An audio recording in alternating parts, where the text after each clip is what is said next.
Hello, everyone. Welcome to my channel. This is an educational channel, and we like to take deep dives into some great theories of everything. Today is our 430th video on the reciprocal system of theory, going deep into many of his books. And today we're looking at one of his books called Basic Properties of Matter. This is on chemistry. And we're on chapter 4, compressibility. Now, Larson was an engineer, and he was working on some chemistry problems. And then he had some epiphanies that helped him solve those problems. And so he attempted to use the same method to solve other problems.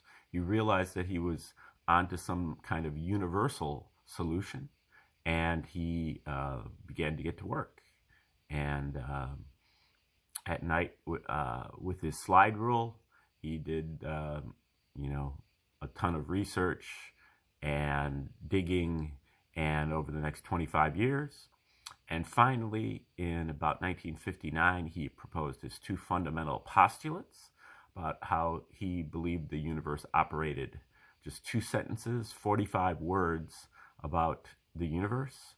And then he took those 2 postulates, and over time, he went through a process of deduction. If this, then that. If this, then that. And eventually he derived a theoretical universe. Basically, what would the universe look like if my postulates were correct? And then he wrote books, and many of his books were comparing his theoretical universe with the universe of the scientists, and this universe that the scientists had measured in their laboratories and compiled in their tables. So in this book, Basic Properties of Matter on Chemistry, Larson was able to derive equations for many of the basic properties of matter, like the compressibility, also the interatomic distance, the specific heat, the melting point, things like that. Larson derived equations, and then he came up with his theoretical values for various elements and compounds for these various properties, and then compared them with the results that the scientists had arrived at in their laboratories.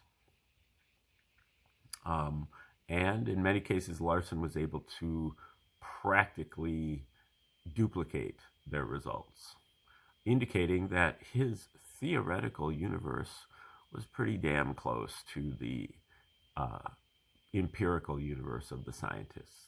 So how did he do that? Well, Larson's 2 fundamental postulates articulated what he calls the reciprocal system of theory. He also calls it the universe of motion. Larson used motion to be the fundamental component of the universe. His first postulate is that the universe is composed entirely of one component, motion, existing in 3 dimensions, in discrete units, and with 2 reciprocal aspects, space and time. Okay, so there's several things there. First, Larson is defining a universe made entirely out of motion. Other people have done that before in the past, such as Descartes and Hobbes and many others, but they didn't make it work because, first of all, they didn't redefine motion. Motion, Larson defined as the relationship between space and time. Also, Larson kind of loosed up the definition of motion in terms of defining it as scalar motion. A scalar motion is a motion that has a magnitude, but it has no specific direction. You can envision a balloon and that you put dots on with a magic marker. If you blow up the balloon, all of the dots will be moving away from each other. If you suck in the balloon, all of the dots will be moving toward each other. But the dots will not be moving in any specific direction. Each dot will be moving away from or toward each other dot. And even the locations between the dots will be moving toward or away from each other location. Each one is moving. The only way that you can actually impute a direction there is if you assign a reference point. If you arbitrarily assume that one of the dots is motionless, then you can start making directions. So the directions are not part of the motion itself. They are part of the reference system that you assign arbitrarily. And that is true whether you're going inward or outward. So Larson calls the outward motion the progression, and he calls the inward motion gravitation. And now if you have, and so Larson defines motion as the relationship between space and time. This sets up a generalized reciprocal relationship between space and time, which does correspond with our most basic knowledge of motion, that being speed. The car is moving 10 miles per hour, 10 miles of space in 1 hour of time. Space over time equals speed. And if you decide to double the speed, then you can say that the motion is now 20 miles an hour. Or, equivalently, you can also say that the car is now moving 10 miles per half hour. Either way, multiply the space or divide the time. You get the same result. That is a reciprocal relationship. So what we do know about motion is that it does have a reciprocal relationship between space and time. Larson generalized that to really say that all of our scientific phenomena are forms of motion, and they are all relationships between space and time. Motion, all of our scientific quantities are basically fractions with space or time as the numerator and time or space as the denominator. For example, energy in Larson's system is time over space. It took me 3 hours to push that thing half a mile. 3 hours of time in 1/2 mile of space. Energy, time over space. Matter in Larson's system is time to the third power over space to the third power.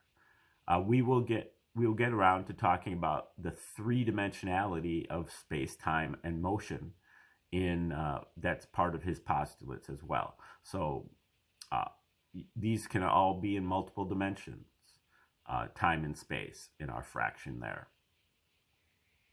Okay, so we've got scalar motion, we've got motion that is the relationship between space and time. Now you have to be, in order to be able to understand or even follow or accept Larson's universe of motion, you have to be able to see motion as primary. There is motion that exists before there is something that's moving. Motion exists in an empty universe. In a universe that's not that doesn't have anything in it, there is still motion. Motion is the ubiquitous, omnipresent, eternal thing that's always there. Larson calls that the 0 point or the null point, the origin, the progression of the natural reference system. Or we'll talk about that a little bit more, but that's the underlying motion of the universe, always there. And then you really also need to be able to accept the fact that, or to get over the obstacle of seeing space and time as being the container or the setting of the universe, that we are going through a drama and we're moving through space and time, and moving through space and time as we, perform our actions. In Larson's universe, space and time themselves are the contents of the universe. We are made of space and time. So you have to be able to kind of adjust your mind that way to get with Larson as well. Now, Larson has this three-dimensionality. He calls the three-dimensionality of space coordinate space, 3 dimensions of space in a still frame that we're accustomed to seeing in our sector of the universe. We basically see 3 dimension, and this is an abstraction. You have to stop the universe, just like assigning a reference point, a motionless point in that expanding balloon. So this is really a vectorial, not a scalar assessment of the universe. 3 dimensions of space, coordinate space, and we're moving through time in a clock-like manner. Time is always getting later and later and later, or farther and farther and farther apart in a scalar manner. So in our sector of the universe, we're seeing coordinate space and clock time. Space, 3-dimensional and still, time as flowing. But there is another sector of the universe where the relations are reversed, where you have 3 dimensions of time in a still frame, and you have clock space. Space is flowing or progressing. It's always getting farther and farther and farther apart. And so that is, coordinate time and clock space. So that's three dimensions of space in one sector, and then 3 dimensions of time in the other. Now, it's important to note that 3 dimensions of space is what you need just to express 1 dimension of motion. And 3 dimensions of time only expresses 1 dimension of motion as well. So motion, 3 dimensions, there are 3 dimensions of scalar motion. And so the 3 dimensions of scalar motion go beyond our ability to represent them in a reference system. So we have to also be able to understand that our reference systems are limited. And then we also get to the discrete unit postulate. The universe is quantized. Space and time and motion are quantized. That means that you have to have a minimum unit of space, time, and motion before you have those things. If you don't have a full unit, you don't have anything. And so the unit of space is approximately 1/500,000th of an inch. The unit of time is approximately 1/6 quadrillionth of a second, and 6.5 quadrillionth of a second. So infinitesimally short and microscopically small. But if you don't have a full unit, you don't have these things.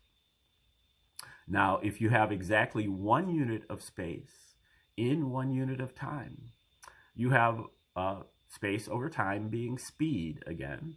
You have what Larson calls unit speed.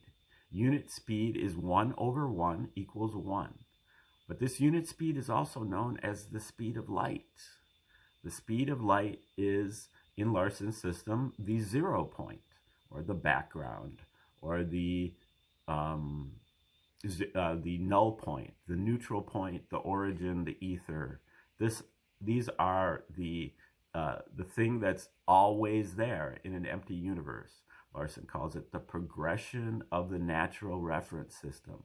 This motion outward in all directions at the speed of light. But you also have to remember, this is really only one of the dimensions of motion. There are 3.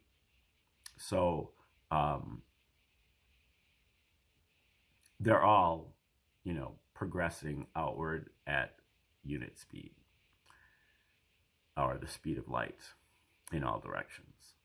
And so this creates basically a boundary. The speed of light creates a boundary between two sectors of the universe. In the material sector, the sector that we're familiar with, we see coordinate space and clock time. But if we cross that unit speed boundary, then we move into what he calls the cosmic sector. And in the cosmic sector, we see coordinate time and clock space. So this is an inverse relationship between these two sectors. And then within each one of these sectors, there is a subregion where there is a unit time or space boundary.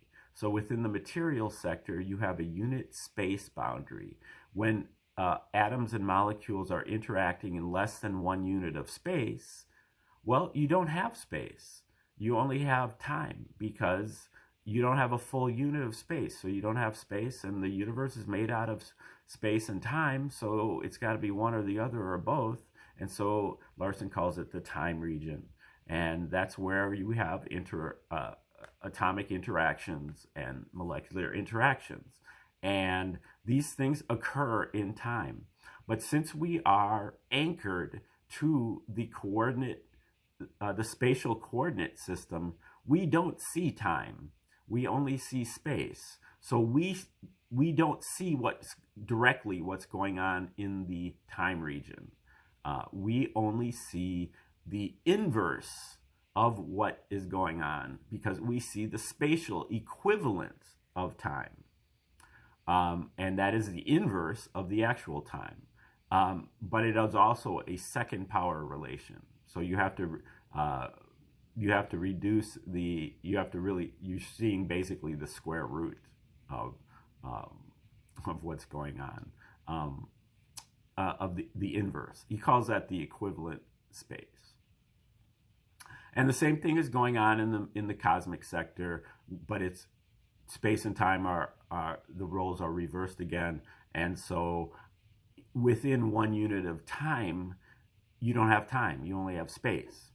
And so the cosmic atoms and cosmic molecules are interacting in this thing called the space region. And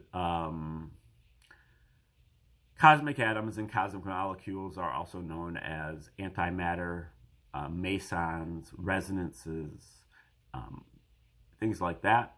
And so now, in order to form atoms, there's a process there that's also relevant here. You have to start with photons. Photons are basically motionless units. Photons do not move. They are simple harmonic motions. They basically have stilled the progression in one dimension of motion, but not the other two. So they still are being carried outward at the speed of light. That's why all photons are measured at the speed of light, like the Michelson-Morley experiment. And when you have two photons kind of oscillating around each other, then you have kind of the core for getting started with building an atom. And so those two photons, if they are rotated in 3 dimensions, they gradually, or I guess all of a sudden, begin to get decoupled from the progression of the natural reference system and begin to start gravitating. So basically the outward movement of the balloon is now turned to the inward movement of the balloon by rotating photons in 3 dimensions. So when Larson specifies atoms, he uses a 3 number sequence. The first is the first 2-dimensional rotation, the second is the secondary 2-dimensional rotation, and the third is a 1-dimensional optional rotation in the other direction. Another thing to point out about both the time region and the space region is that the rules are reversed when you cross the boundary again. And so in the outward region, the progression is outward and gravitation is inward. But in the time region and the space region, the progression is inward and the gravitation is outward. Okay, now let's try to get here into this basic properties of matter. Larson has identified an equation for how to figure out how to compress an atom. Important to remember that in Larson's system, one of his first books was called The Case Against the Nuclear Atom. Larson thinks that the nucleus of the atom is actually the whole atom, that there is no big, space of the atom. The nucleus is just this tiny little thing within this spatial, filled with space atom. Larson doesn't see it that way. He sees the nucleus as being the whole atom, and that space in between atoms as being like what he calls the interatomic distance equilibrium. Like there's a distance between atoms, whereas regular scientists think that that is part of the atom and that the electron cloud is part of the atom. Okay, let's see where he goes from here. From the principle of equivalence of natural units, it follows that each natural unit of pressure exerts one natural unit of force per unit of cross-sectional area per effective rotational unit in the third dimension of the equivalent space. As if he was trying to put as many incomprehensible terms in there as he possibly could. But basically, if Larson's system is quantized, so there is a natural unit of speed, there's a natural unit of space, there's a natural unit of time, there's a natural unit of energy, there's a natural unit of matter, and these things are derived by the division of the fractions. So your natural unit of energy is time over space. So in order to determine what your natural unit of energy is, you just take a natural unit of time and you divide it by a natural unit of space. And that would be your unit of energy. Now here he's talking about pressure. Pressure is time over space to the fourth power, because we know that pressure is force per area. Force is time over space to the second power. Area is space to the second power. So pressure is time over space to the fourth power. So to figure out what the actual unit of pressure is, you just take the unit of space, or the unit of time, 1.52 times 10 to the minus 16 seconds, and you divide it by the fourth power of the unit of space, which is 4.56 times 10 to the minus 8 meters. So you end up with something on the, quantity of, in the trillions of,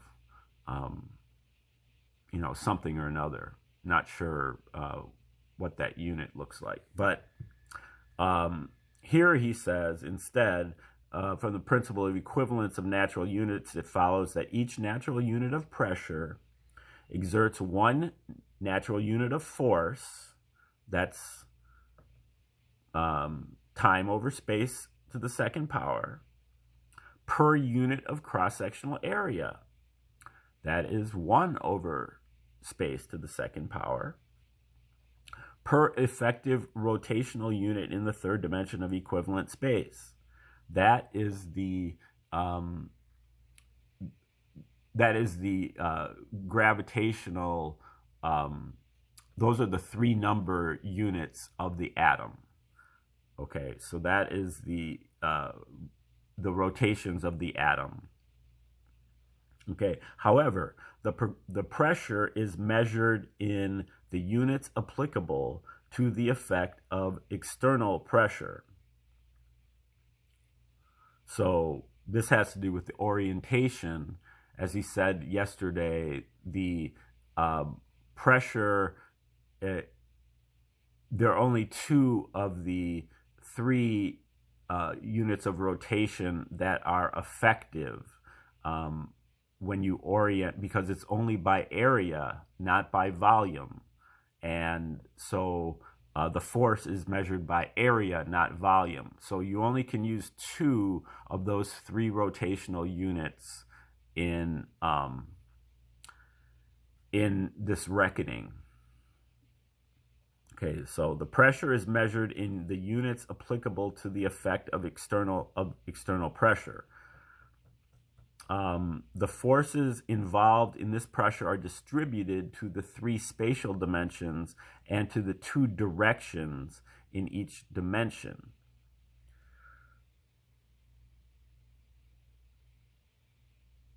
Only those in one direction of one dimension, or 1/6 of the total, are effective against the time region structure.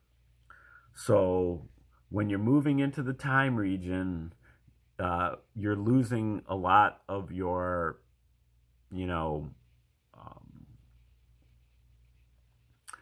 potential force.